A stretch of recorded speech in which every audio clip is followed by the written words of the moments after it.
Kebakaran hebat yang melanda permukiman padat penduduk di kawasan Duri, Kecamatan Tambora, Jakarta Barat pada Sabtu malam menyisakan duka tersendiri. Warga yang rumahnya terbakar mendatangi tempat tinggalnya Minggu pagi untuk mengais puing yang tersisa, mencari barang berharga mereka yang masih dapat diselamatkan. Kebakaran di Tambora mengakibatkan Aprianto, warga RT 05 RW 07 Duri Utara, Kecamatan Tambora, meninggal setelah dibawa ke rumah sakit akibat sesak napas dan luka bakar yang dideritanya. Hingga Minggu pagi, terdata sebanyak 120 kepala keluarga yang terdiri dari 480 jiwa menjadi korban kebakaran. 250 orang diantaranya mengungsi di halaman gedung SDN Duri Utara, Tambora, Jakarta Barat. Dari Jakarta, Dava Akbar, TV One, mengabarkan.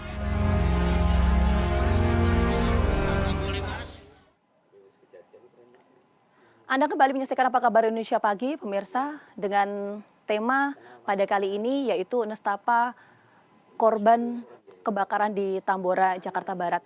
Sekali lagi ini yang harus saya ungkapkan, ini merupakan suasana ya dan rasa yang kami turut rasakan ketika hadir meliput secara langsung di kawasan ini. Kenapa saya bisa gambarkan seperti itu? Karena Anda bisa bayangkan, ini lokasi tempat kejadian perkara itu adalah ada 66 rumah warga yang terbakar, 1 orang meninggal dunia, 349 orang ini harus kehilangan tempat tinggal mereka dan saat ini mereka harus mengungsi. Saya akan coba gambarkan ya, bagaimana sih kejadian kebakaran ini bisa merambat sampai 66 rumah. Di sebelah kiri saya yang ada polis lain ini, mungkin kameramen saya, Senida Aditya akan menggambarkannya. Ini adalah rumah atau titik awal munculnya api. Anda bisa bayangkan pemirsa, ketika titik mula api ini muncul, ya, pemukiman ini adalah pemukiman padat penduduk. Ya, di tengah pemukiman padat penduduk, jarak rumah satu, ini rumah satu ya, ke rumah yang lainnya, ini tidak ada sekat sama sekali. Jadi, ini memang murni semuanya ini adalah satu kesatuan, tidak ada sekat sama sekali. Bahkan tadi saya sempat ngobrol dengan beberapa warga di sini.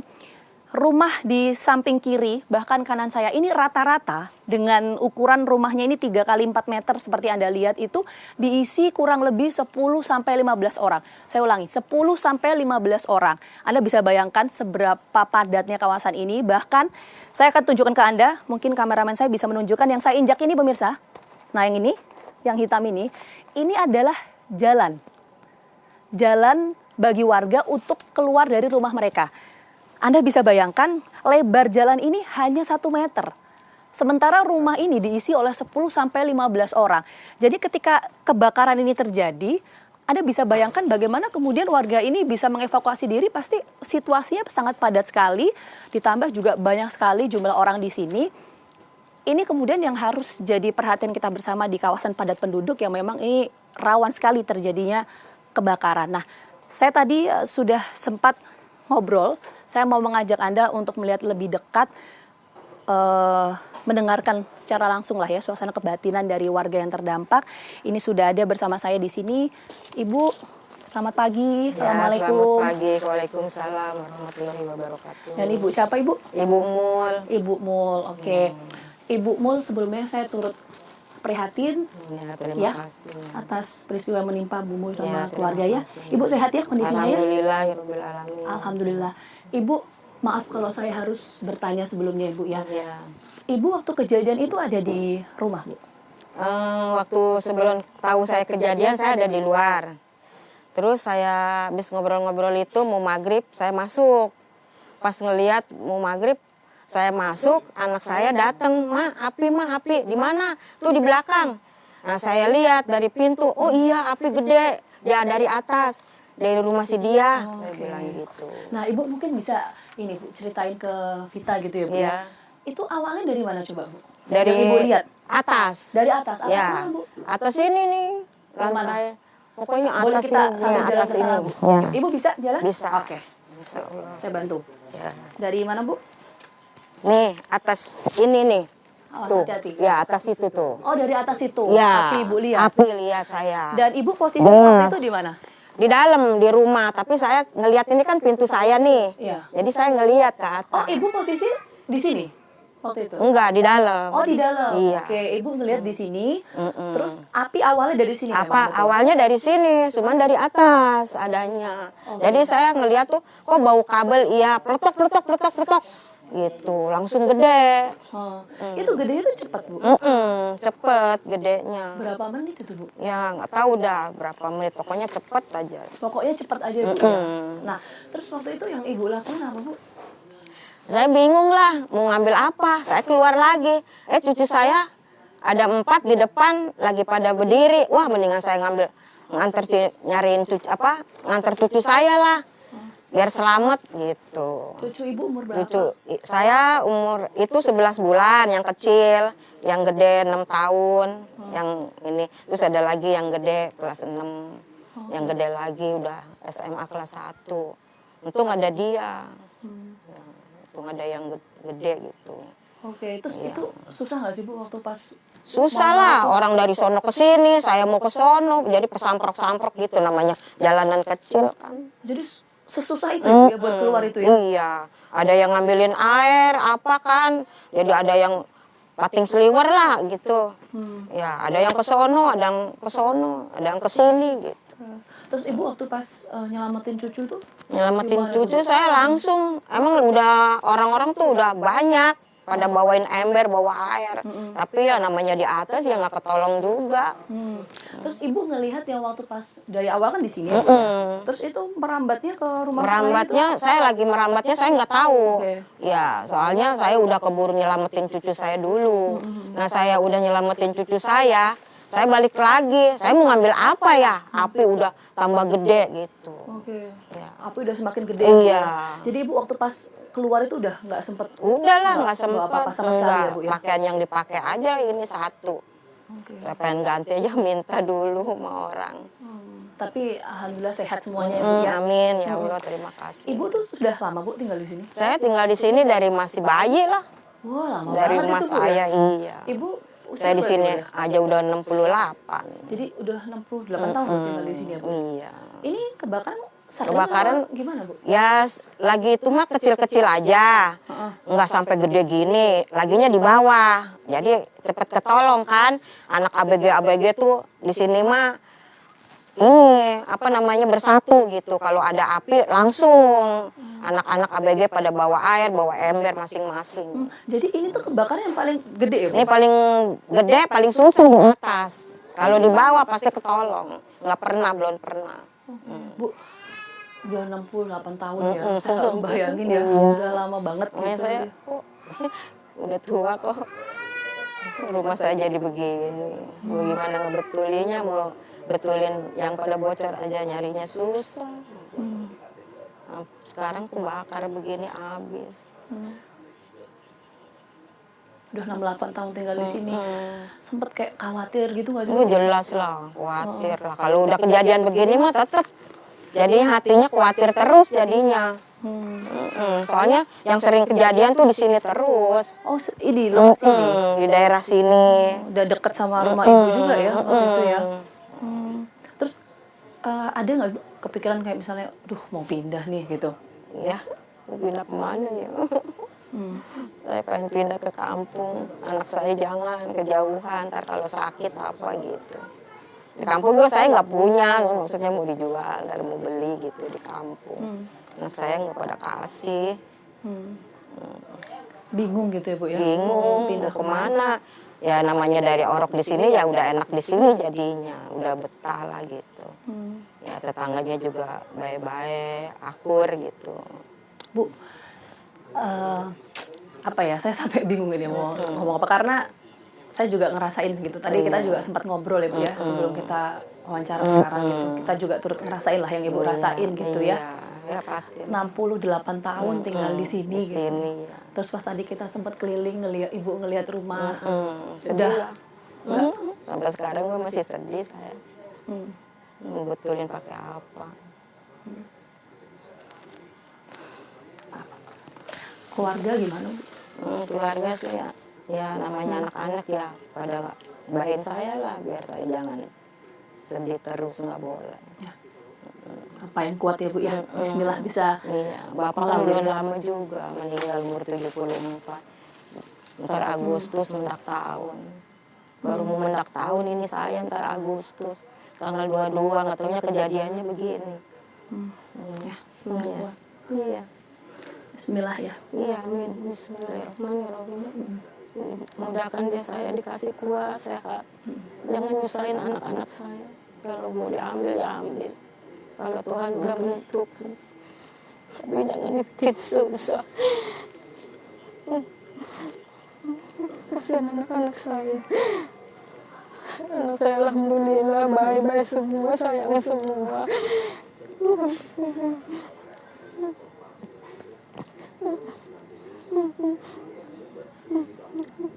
Lihat rumah saya habis.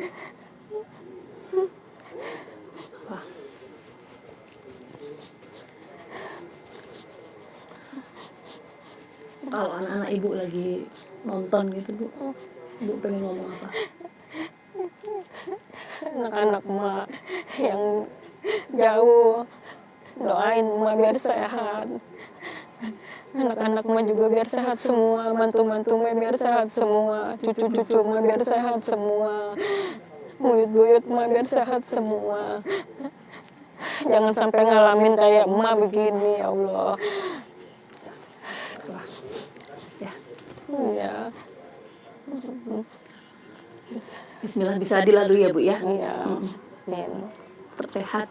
Amin. Ibu Masih pada sayang semuanya tuh orang-orang juga. Ya, orang pasar Kasih juga pada banyak nengokin. bantuan juga banyak ya, Bu. Saya nggak pegang duit, ada yang ngasih. Dari pasar, orang pasar pada datang. Saya kan jualan combro, jadi dinamainya Ibu Combro. Ibu setiap harinya Jualan combro, ya. Ngisi-ngisi warung, kadang-kadang keliling saya. Jadi setiap harinya ibu memang kerjanya di sini. Iya, jualan dari kecil, dari mas saya di sini jualan, nurun ke saya jualan. Makanya tuh dagangannya warung juga habis, kebakar. Tapi setelah ini udah ada rencana bu mau ngapain kayak gitu? Udah sempet ngobrol sama keluarga juga? Ya, belum. Tapi kalau misalnya bu, Iya. gitu, 68 tahun udah di sini, kalau ada yang ngajak, ayo Bu Mul pindah gitu, mau Iya. ya Bu? Kayaknya sih nggak mau. Nggak mau ya? Iya, Kenapa sih. Bu? Udah enak di sini. Udah enak di Tetangganya sini juga iya. Tetangganya juga baik-baik. Saling menolong gitu ya. Kalau saya lagi ada mau selamatan, mau hajatan, sebelah rumah tuh yang habis juga dia yang bantu-bantu saya masak. Udah nyaman di sini ya, Bu? Udah, iya. Terus tetangga juga pada ngebantuin lah gitu, akur ya. Oke. Iya. Ya. Ibu sekali lagi kami turut prihatin ya Bu ya. Semoga ibu keluarga dikasih kesehatan Amin, terus, ya Allah, bisa melalui amin. cobaan ini ya Bu ya. Amin, ya Allah. Bu, makasih banyak udah mau ngobrol sama saya ya Bu ya. Terima kasih. Sehat selalu ya Bu ya. Oke.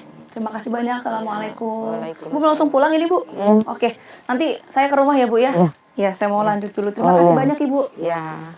Ya, itu tadi setidaknya pemirsa apa ya, suasana kebatinan yang dirasakan oleh warga. Kalau dipilih untuk pindah dari lokasi ini, mereka memilih untuk atau enggan ya untuk berpindah ya, karena memang mata pencaharian mereka di sini, sudah lama juga tinggal di sini. Ini sebetulnya ya problem sosial juga satu sisi, tapi satu sisi kalau kita lihat ini adalah pemukiman yang memang ini rawan ya terjadi kebakaran. Saya mau coba bahas lebih lengkap secara detail ini bersama dengan Pak Nirwono Yoga. Ya. Pak Nirwono, terima kasih sudah bergabung bersama kami pagi hari ini. Ya. Mungkin ini saya bisa bilang miris mungkin ya Pak. Ya. Karena saya jujur pemirsa, ini tadi kaget. Saya tanya ke warga, ini betul jalan gitu. Dan ini rumah tidak ada sekat. Saya mau tanya Pak, kawasan Tambora ini memang masih dalam leveling satu-satunya atau salah satu kawasan yang memang rawan kebakaran atau gimana sih? Data terbaru ya Pak Nirwono ya? Data terbaru ini kalau kita lihat dari peta rawan kebakaran di Jakarta, Tambora itu nomor 1 termasuk daerah Taman Sari. Itu merupakan daerah yang paling atau dalam tanda petik sangat rentan terhadap kebakaran sebenarnya. Kenapa? Karena kawasan ini merupakan kawasan yang padat penduduk, ya. Dan termasuk kalau kita bicara seluruh wilayah DKI Jakarta, kawasan ini kan juga termasuk kawasan paling padat penduduknya. Nah, kalau kita lihat lokasi sekarang ini kan salah satu PR sebenarnya dari PJ Gubernur untuk menata tata ruang kota Jakarta. Kan salah satu PR-nya kan itu yang ditugaskan. Nah, kita berharap dengan kondisi seperti sekarang harus ada kejelasan dari Pemprov DKI terutama untuk menata ulang kawasan seperti ini. Ya, kalau tadi kita dengar namanya warga ingin tetap tinggal di sini, berarti kan yang perlu ditata ulang adalah kawasan pemukimannya, terus kemudian tadi termasuk jalur evakuasi, ya, terus juga tadi penataan listriknya. Karena jangan lupa salah satu penyebab utama kebakaran di Jakarta itu adalah hubungan arus pendek atau korsleting, itu nomor 1 gitu kan.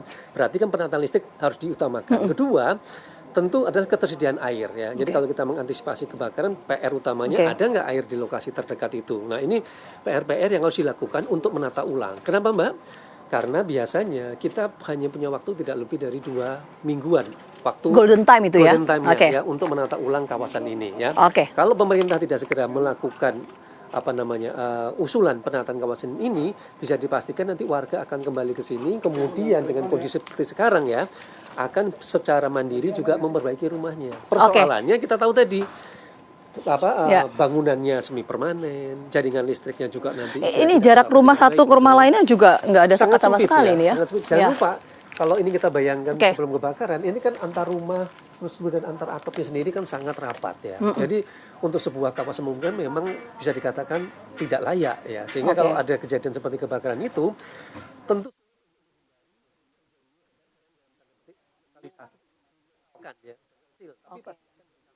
sampai 66 rumah yang terbakar. Oke, baik. Pak Nirwono, nanti saya akan coba gali lebih detail lagi ya, tapi kita harus jeda dulu sejenak. Apa kabar Indonesia Pagi kembali hadir saat lagi untuk Anda tetap bersama kami.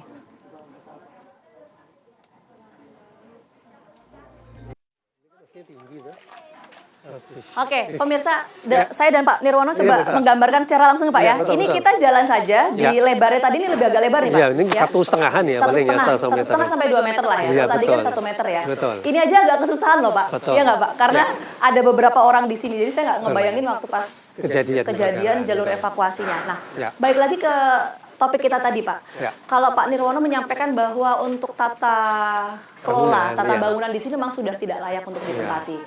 Itu satu, karena rawan kebakaran. Tapi di satu sisi ada konflik sosial yang memang ini dirasakan. Tadi kita dengar sendiri kan Pak, yang disampaikan oleh salah seorang warga ketika diberikan opsi mau pindah atau enggak mau. Karena alasannya ya perspektif mereka, ya ini memang lahannya mereka, tempat tinggal sudah lama, mata pencaharian di sini. Itu gimana tuh menghadapi dua hal yang berbeda? Jadi perlu saya garis bawahi, yang dimaksud adalah penataan ulang kawasan ini bukan berarti merelokasi warganya. Jadi warga tetap di sini, tetapi ada proses penataan ulang di mana warga perlu ditampung di tempat sementara. Ya, bisa jadi kita bisa pemerintah bantu mamanya di rumah susun terdekat misalnya. Karena kalau sekarang mengungsi di sekolah itu kan tidak mungkin dalam waktu yang lama kan. Nah, proses ini yang tadi saya katakan, dalam waktu 2 minggu ke depan, pemerintah sudah punya rencana menata ulang. Kalau kita lihat kondisi bangunan yang ada sekarang di belakang kita ini, bisa dikatakan sudah tidak aman. Ya. Jadi kalau umpamanya masyarakat akan membangun lagi, maka pilihan baik bangunannya harus dirobohkan dulu. Karena secara konstruksi sangat berbahaya kalau bangunan ini kemudian dibangun ulang tanpa harus dibongkar. Nah sebentar Pak, sebelum kita lanjut ya Pak, saya mau mendalami lagi pernyataan Pak Nirwono menyatakan bahwa ini nggak perlu direlokasi, tapi ditata. Nah ditata ini masuknya konteksnya seperti apa? Apakah memang ditata secara vertikal seperti bangunan yang ada di beberapa negara lainnya? Atau seperti apa konteksnya? Kalau konteksnya sebenarnya peremajaan kawasan tadi ya, saya katakan, maka perlu dilakukan konsolidasi lahan untuk memastikan berapa jumlah warga atau berapa kakak yang tinggal di sini ya. Dengan demikian kita akan tahu berapa unit hunian yang dibutuhkan dalam membangun hunian vertikal nanti. Ya. Kenapa? Kalau lihat dari kondisi ini, salah satu hal yang bisa dilakukan untuk mengurangi tingkat kepadatan yaitu membangun dengan hunian vertikal ya. Karena dengan hunian vertikal ini kita bisa menyediakan pertama jalur evakuasi atau jalan yang lebih layak, ya lebih lebar sehingga kalau ada kejadian bisa lebih siap. Yang kedua, tempat evakuasi bencana juga perlu dipentingkan. Terus yang penting, pada saat kita menata ulang dengan adanya hunian vertikal tadi, tingkat kepadatannya kan berkurang kawasannya ini ya, sehingga jauh lebih aman. Dan yang terpenting pada saat kita membangun hunian vertikal tadi, kita menata ulang kabel listriknya, kemudian pasokan gasnya, kebutuhan air bersihnya, sampai dengan kebutuhan cadangan air untuk pemadam kebakaran. Ya. Infrastruktur itu artinya harus disediakan, disiapkan. Betul sekali. Itu hanya bisa dilakukan kalau dilakukan peremajaan kawasan sekaligus, nggak bisa tambal sulam. Ya. Misalnya pemerintah hanya membenarkan jalan, gitu kan? Kemudian masyarakat dibiarkan bangun sendiri, maka bisa dipastikan yang terjadi adalah bangunannya akan semi permanen, ya, karena keterbatasan dana, kan. Kemudian jalannya juga tidak akan bertambah lebar. Artinya apa? Artinya kita tidak akan belajar coba membenahi kawasan ini. Artinya juga apa? Kita tidak punya itikat baik untuk membebaskan kawasan ini dari kebakaran. Oke, Pak Nirwono sebentar. Kalau tadi Pak Nirwono menyampaikan bahwa konteks untuk penataan pemukiman ini adalah penataan dalam konteks yang vertikal ya? Iya, hunian vertikal. Hunian vertikal. Itu apakah memang tetap di lokasi yang sama atau sifatnya bergeser ke titik yang lain atau bagaimana? Ya, kalau dari peruntukannya memang ini kawasan hunian ya, cuman hunian kawasan dengan tingkat kepadatan tinggi ya. Artinya dengan adanya hunian vertikal tadi ya, tetap sesuai dengan peruntukan kan fungsinya hunian, cuman tingkat kepadatannya itu dikurangi ya. Karena apa? Kalau dengan hunian vertikal berarti kan secara tapaknya juga tidak terlalu berdesak-desakan rumahnya ya. Sehingga kalau kita bikin hunian vertikal ruangnya lebih layak ya, terus kemudian penataan bangunannya juga lebih bisa rapi misalnya ya, sehingga secara umum kawasan Tambora dan sekitarnya ini bisa dikatakan nanti kawasannya bebas dari kebakaran. Kan arahnya harus ke sana gitu ya.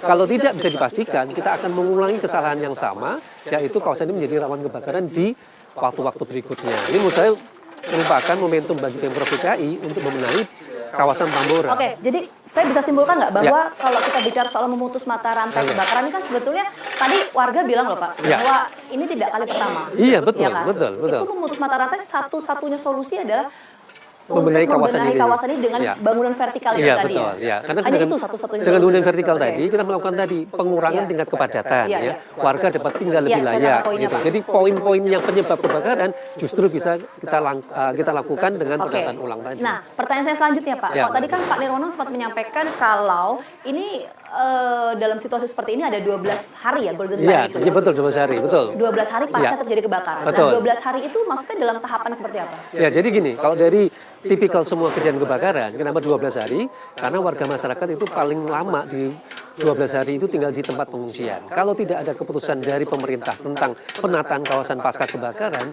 bisa dipastikan warga akan kembali ke tempat semula, membangun ulang seperti keadaan semula. Artinya kan kita akan mengulangi kejadian yang sama. Itu yang selama ini terjadi di kawasan-kawasan rawan kebakaran termasuk Tambora. Ya. Jadi kalau 12 hari ini pemerintah tidak punya rencana matang, ini mau diapakan? Tadi saya katakan mau menata hunian vertikal, infrastrukturnya bagaimana, terus kemudian pada saat pembangunan taruhlah 3 bulan dilakukan penataan, mereka akan tinggal di mana, bisa dipastikan masyarakat akan kembali ke tempat mereka semula. Artinya pemerintah membiarkan kondisi seperti ini akan berulang kembali di Tambora.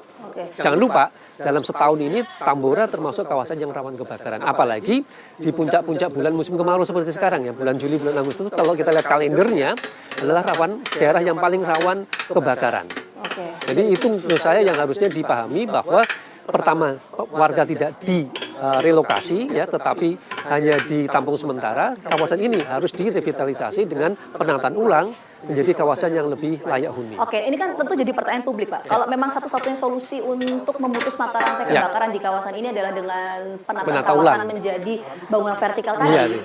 Tapi selama ini kita tahu pada faktanya ini masih terus berlangsung. Apa sebetulnya menjadi kendala kalau kita bicara secara heliviewnya? Kendala utama satu ya.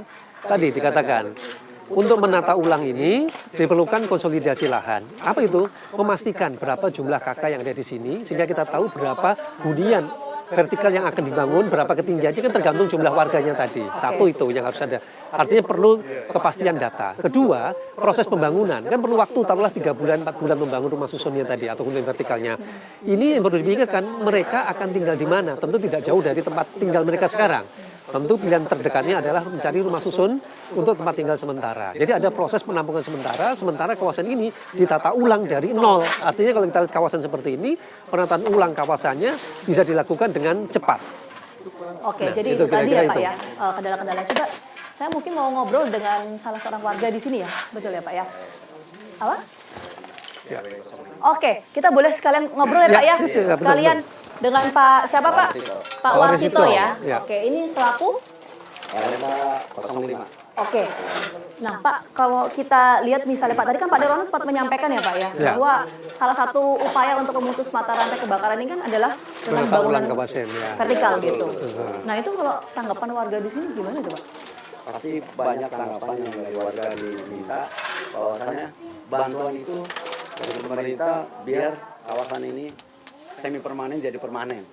Tentunya bantuan dari pemerintah diharapkan bantuannya turun supaya bisa meringankan beban beliau. Karena ya dari segi ekonomi ya masyarakat sini yang namanya kerja buruh semua. Dari buruh, dari pedagang kaki lima gitu. Jadi Bangunannya ditata ulang ulang ya. supaya permanen, jangan semi permanen. Jadi mengantisipasi kalau semi permanen kebanyakan kan kayu papan Iya. kan gampang. Iya, iya. Apalagi dari segi listrik yang kadang-kadang masih kurang teratur, itu perlu ditata ulang. Iya. Nah, itu kan memang harapan warga seperti Iya, itu ya, Pak ya. betul. Kita pahami gitu ya, Iya. apa yang jadi harapan dari Iya, warga. betul. Tapi memang tadi Pak Nirwono sempat menyampaikan ada opsi lain ya Pak ya, Iya, misalnya iya. bangunan vertikal. Pakai vertikal dikumpulkan ya supaya lebih tata kan kalau kayak per rumah susun gitu. Ya, Iya, kayak benar. ya bahasa mudahnya Gitu, rumah susun. Iya, rumah susun tapi yang semi gitu ya. Iya, Iya, nah itu semi. gimana tuh Pak kalau dari warga? Ya kalau itu bagus juga, tapi kan kita yang namanya masyarakat perlu dikumpulkan juga. Iya. Kadang-kadang masyarakat di sini udah nyaman rumah sendiri, biarpun kecil, ya itu senang. Iya. Dibandingkan emang rumah susun emang yang bagus permanen, cuma naik turunnya lantainya itu yang jadi permasalahan. Betul, itu daripada sosialisasi ya. Iya itu. Sosialisasi Karena- diskusi iya, sebenarnya diskusi itu. ada tahapan untuk menceritakan ya kenapa kawasan tadi harus ditata ulang misalnya. Kenapa hunian vertikalnya tadi yang saya katakan menjadi pilihan itu kan sebenarnya lebih kepada perubahan sosial budaya. Iya. Nah, itu jadi tanggapan dari warga seperti itu Iya, ya. Oke. betul, betul. Terima kasih banyak Pak Warsito atas Iya, iya. waktunya Pak ya. Iya. Saya selalu salam untuk warga. Iya. Terima kasih. Nah, itu tadi Iya, kalau Pak. kita lihat satu sisi juga ini juga ya Pak. Jadi tantangan soal komunikasi ya. Betul, Komunikasi betul. dengan warga, kalau kita bisa Ya. bicara soal Ya. solusi tadi ya. Jadi menurut saya ada 5 langkah. Ini kalau kita ingin benar-benar komit untuk membebaskan kawasan Tambora dari kebakaran. Yang pertama cek regulasi ya. Regulasi kan gampang. Ini pasti pembentukannya perumahan, kepadatan tinggi. Berarti kan kawasan ini boleh dikembangkan lagi menjadi kawasan pemukiman. Ya kan kalau kepadatan tinggi berarti hunian vertikal kan menjadi salah satu pilihan. Kedua, solusi tadi itu harus dilakukan apa? Dilakukan sosialisasi dan diskusi kepada masyarakat. Di situ kan terjadi negosiasi. Misalnya tadi kalau dibangun bagaimana soal peruntukan lahannya, bagaimana menghitung bangunan rumahnya kalau mereka di hunian vertikal, mereka dapat apa misalnya. Iya, iya. Terus kemudian selama 3 bulan pembangunan mereka akan tinggal di Tinggal di mana, mana. bagaimana pekerjaan, bagaimana sekolahnya itu bagian dari proses yang mereka siapkan tadi itu. Nah ketiga, yang keempat kemudian dilakukan apa? Dilakukan implementasi dari program tadi. Nah kelima yang tidak kalah penting, ini kan proses sebenarnya.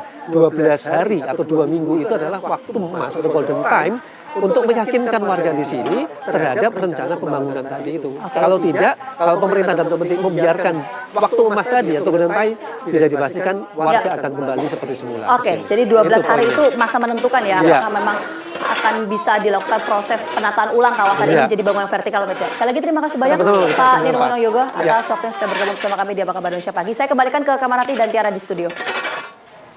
Baik, terima kasih Gina Vita. Dan tadi juga ada Pak Nirwono Yoga yang sebagai pengamat tata kota mengatakan ada 2 PR jika melakukan penataan ulang begitu ya. Salah satunya ini adalah kepastian data jumlah warga, kemudian juga tempat tinggal sementara.